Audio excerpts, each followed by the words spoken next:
మా ఊర్లో సంక్రాంతి హడావిడి మొదలైపోయిందండి. రేపేసే భోగి మంటకి ఏర్పాట్లు చేసేసారు. వీళ్ళని పాట పడంట్రా బాబు అంటే తెగ సిగ్గుపడిపోతున్నారండి. మేమైతే మా చిన్నప్పుడు ఒక సంచి చేసుకుని మరీ అరుచుకుంటూ మరీ వెళ్ళేవాళ్ళం. వాళ్ళ వెనకాలే మా బుడ్డగాడు కూడా తయారైపోయాడు. ఈ కోడి కూడా రేపొచ్చే పందాలకి సిద్ధమైపోయిందంట.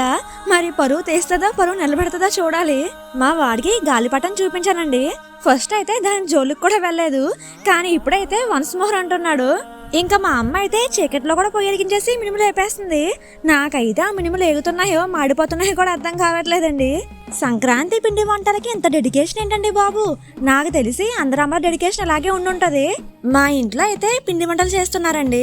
జంతికలు అయిపోయాయి, పోకుండా దుకాణం పెట్టారనమాట. మా వాడైతే చేసిన వంటల్ని అప్పడాలు చేయడంలో చాలా బిజీగా ఉన్నాడు. వాకిట్ల ముందు కలర్ఫుల్ ముగ్గులు కూడా వేసేస్తున్నారండి. మరి మీ ఇంట్లో సందడి ఎలా ఉందండి?